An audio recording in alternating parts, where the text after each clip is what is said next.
ওলির কথা আমাদের কিছু বিপদগামী ভাইয়েরা, বিভ্রান্ত যারা, আকীদায় বিভ্রান্ত যারা, তারা প্রচার করে যেই ওলির কথা কোরআনের আয়াত দিয়ে তারা বলে যে কোনো ওলি মানা যাবে না, কোনো পীর আউলিয়া লাগবে না, কোরআন মানলেই হবে।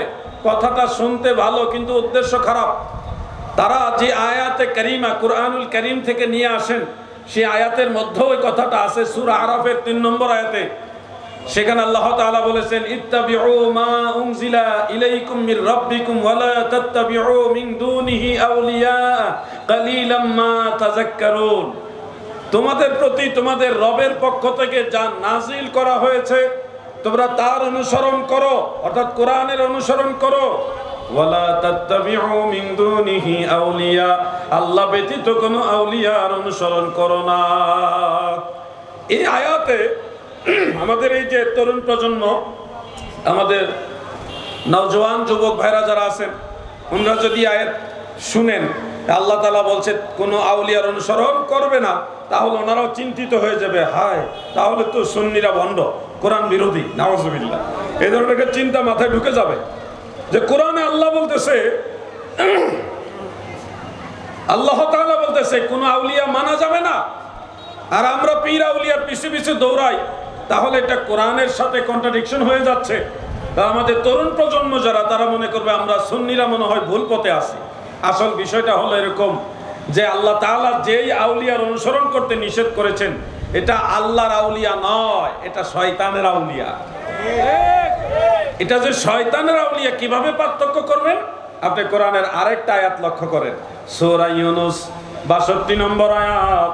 সেখানে আমার আল্লাহ তাআলা বলেছেন, আলা ইন্না আউলিয়া আল্লাহি লা খাউফুন আলাইহিম ওয়ালা হুম ইয়াহজানুন। এখানে আমার আল্লাহ তাআলা বলেছেন, সাবধান, নিশ্চয় আমি আল্লাহর বন্ধু যারা, আমার ওলি যারা, তাদের কোনো ভয় নাই এবং তারা চিন্তিত হবে না।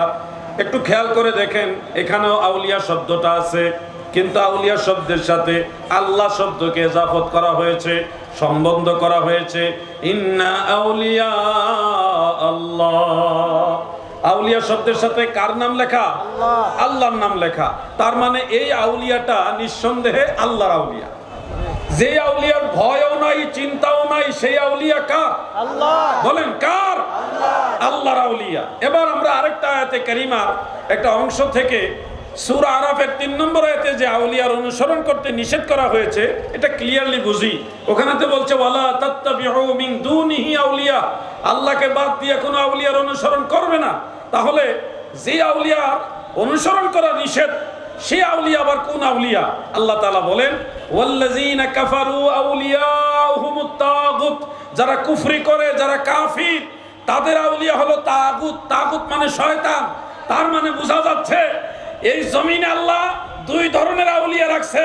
এক ধরনের আউলিয়া হলো ইন্না আউলিয়া আল্লাহ, আল্লাহর আউলিয়া। আরেক ধরনের আউলিয়া হলো শয়তানের আউলিয়া। আমরা যারা সুন্নি মুসলমান, আমরা শয়তানের আউলিয়া মানি না, আমরা আল্লাহর আউলিয়া মানি। ঠিক কিনা বলো?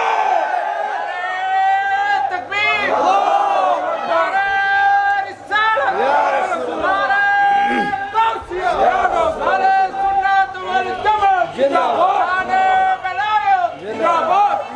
আমল করো নামাজ রোজা, আমল করো নামাজ রোজা, কায়েম করো সুন্নিয়াত। আমল করো নামাজ রোজা, কায়েম করো সুন্নিয়াত। জিন্দাবাদ জিন্দাবাদ নবীর সেনা, জিন্দাবাদ জিন্দাবাদ জিন্দাবাদ নবীর সেনা, জিন্দাবাদ। আমল করো নামাজ রোজা, আমল করো নামাজ রোজা, কায়েম করো সুন্নিয়াত। জিন্দাবাদ জিন্দাবাদ, বলুন জিন্দাবাদ জিন্দাবাদ।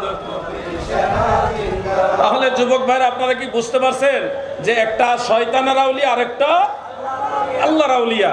আপনাদেরকে আমি প্রশ্ন করি, আপনারা কোন আউলিয়া মানেন? আল্লাহর আউলিয়া। পিছনে বারো জবাব দেন, কোন আউলিয়া মানেন? বিষয়টা ক্লিয়ার, খুব ক্লিয়ার ভাবে বুঝেন, কারণ আপনাকে ধোঁকা দেওয়ার জন্য বহু লোক আছে এবং যারা ধোঁকা দেবে তারা কম শিক্ষিত না। ইংরেজি লাইনে বাংলা লাইনে আপনার চেয়ে হয়তো বেশি শিক্ষিত, কিন্তু ধর্মীয় জ্ঞানের অভাব বিধায় আপনাকে বিভ্রান্ত করে। এই ধরনের লোক আমাদের আশেপাশে বহু আছে ভাই। যেমন সহিহ মুসলিম সুনান ইবনে মাজাহ শরীফ থেকে একখানা হাদিস আপনাকে শোনাবে এবং বলবে আল্লাহ রসুল সাল্লাল্লাহু আলাইহি ওয়াসাল্লাম বলেছেন, কোন পীরের কবর মাজার উঁচু রাখা যাবে না, সব উঁচু মাজার ভেঙ্গে চুরমার করে দাও। এটা সহিহ হাদিসের মধ্যে আছে। এই কথাটা আপনাকে দেখাবে এবং হাদিসে আছেও, এটা সহিহ হাদিসে আছে। একটা বিষয় ক্লিয়ার করি, আমার এই বক্তব্যটা এই অংশটা কাট করেছে। ওই যে আমি প্রথম বললাম যে সহিহ হাদিসের মধ্যে আছে উঁচু কবর উঁচু মাজার ভেঙ্গে চুরমার করে দাও, সমান করে দাও। এই লামাযহাবীরা কি করেছে, এই অংশটা কাট করে প্রচার করছে যে আলাউদ্দিন জিহাদি বলছে মাজার ভেঙে দিতে হবে।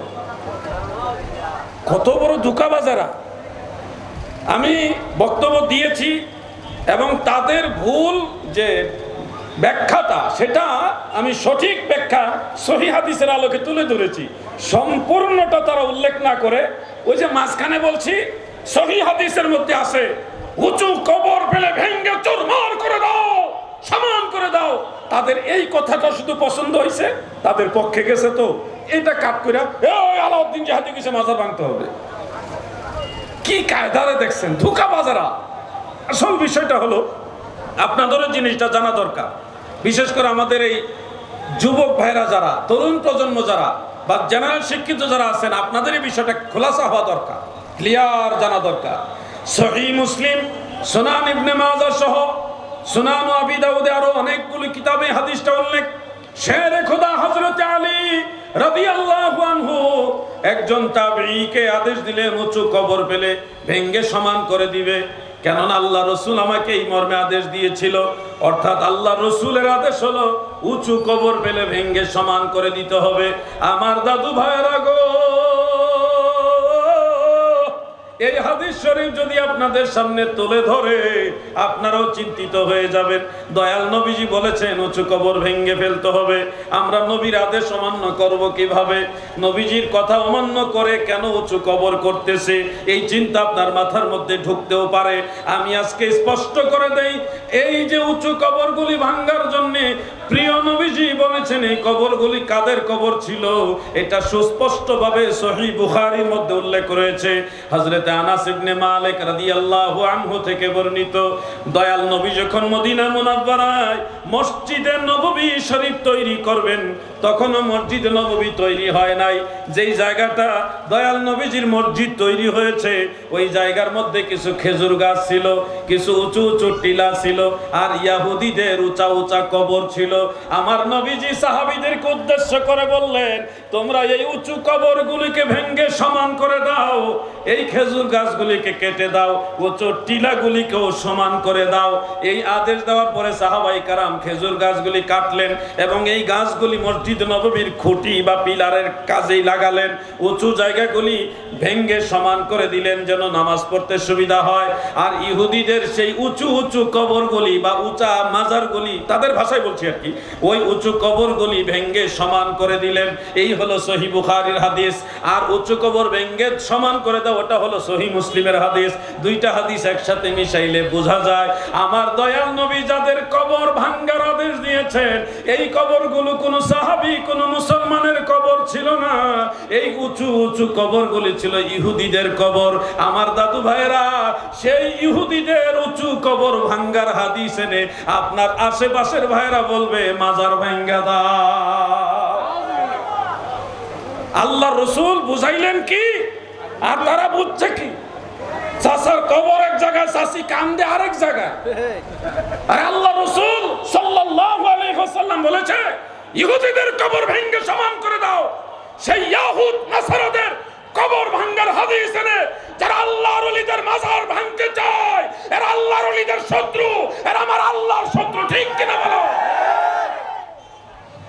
এরা কোরআন হাদিসের অপব্যাখ্যা করে, অপব্যাখ্যা করে, কোরআন দেখায় মানুষকে বিভ্রান্ত করে, হাদিস দেখায় মানুষকে বিভ্রান্ত করে। এবং এই যে বিভ্রান্ত করবে, এটা আল্লাহ নিজেও বলেছেন, ইউদিল্লু বিহি কাসীরা ওয়া ইয়াহদি বিহি কাসীরা। এই কোরআন দেখায়া বহু মানুষে গুমরাহ হবে, মানুষকে গুমরাহ বানাবে, এটা কিন্তু আল্লাহ কোরআনে বলে দিয়েছেন। এজন্য আপনারা সতর্ক থাকবেন। হঠাৎ করে নতুন কোনো কথা আসলে সেটা নিবেন না। চালাও মোদের সে পথে, যে পথে তোমার প্রিয়জন গেছে চলি। আপনারা বলবেন সাহাবীদের কবর কি পাকা ছিল কিনা, উঁচু ছিল কিনা? তাহলে আপনাদেরকে বলে দেই, স্বয়ং আল্লাহর রসুল সাল্লাল্লাহু আলাইহি ওয়াসাল্লামের পুত্র হযরতে ইব্রাহিম রাদিয়াল্লাহু আনহু, নবীজির ছেলে, শিশু বয়সে ইন্তেকাল হয়েছেন। তিনার মাজার জান্নাতুল বাকিতে আছে, মদিনা শরীফে এখনো আছে। সেই মাজার শরীফ আল্লাহ রসুল সাল্লাল্লাহু আলাইহি ওয়াসাল্লাম কি করেছেন, মুসান্নাফ আব্দুর রাজ্জাক সহ বেশ কয়েকটা কিতাবে পেয়েছি। নবী করিম সাল্লাল্লাহু আলাইহি ওয়াসাল্লাম ময়দানে লাল লাল কাকর মানে পাথরের লাল লাল টুকরা, অনেকগুলি পাথরের টুকরা এনে সেই কবরকে প্রায় 1 হাত কাছাকাছি, পুরোপুরি 1 হাত না, 1 হাত কাছাকাছি করে উঁচু করে এই কবরটা দিলেন। উটের পিঠের মতো কুজু করে, উটের পিঠের মতো কুজু করে দিলেন। এগুলি অনেকগুলো হাদিস উল্লেখ আছে এই কথাটা। এখন যারা বলছেন মাজার ভেঙ্গে সমান করে দিতে হবে, তাহলে আপনার এই হাদিস আল্লাহ রসুলের বিরুদ্ধে চলে যাচ্ছে। কারণ নবীজি তো একবার সমান কবর দেয় নাই, প্রায় 1 হাত উঁচু পরিমাণ কবর উঁচু করেছেন, মাজার করেছেন। তাহলে তো আল্লাহ রসুলের হাদিস আল্লাহ রসুলের বিরুদ্ধে লাগাইলেন। মনে হচ্ছে যে হাদিস শরীফ আমার দয়াল নবী বুঝে নাই, আপনি বুঝছেন। নাউজুবিল্লাহ। বিষয়গুলো খুব সেনসিটিভ। সুন্নিরা কোরআন হাদিস না বুঝে সুন্নি না, সুন্নিরা নতুন না। যারা আল্লাহর ওলিদের মাজার ভেঙে দিতে চায়, তাদের দলের আবিষ্কার হয়েছে আজ থেকে 97 বছর আগে। যারা আল্লাহর ওলিদের মাজার ভাঙতে চায়, তাদের কারো দলের আবিষ্কার হয়েছে আজ থেকে 135 বছর আগে। যারা আল্লাহর ওলিদের মাজার ভাঙতে চায়, তাদের কারো দলের আবিষ্কার হয়েছে আজ থেকে 140 বছর, 146 বছর আগে। কিন্তু বলেন, এই 140 বছর আগেও আল্লাহর ওলিদের মাজার ছিল কি ছিল না? আওয়াজে বলেন, ছিল কি না? ওই যে রোহিঙ্গারা বাংলাদেশে আইসা এখন কয় বাংলাদেশ আমাদের, বাঙালি আমরা যারা এসে আমাদেরকে কয় তোমরা রোহিঙ্গা। যারা আজকে বলতেছে মাজার নাই, মাজার লাগবে না, মাজার ভাঙতে হবে, এরা তো আইসে হেদি, তাদের দলের জন্ম হয়েছে হেদি। আর মাজার ছিল সেই 1450 বছর না, আরো আগের থেকে।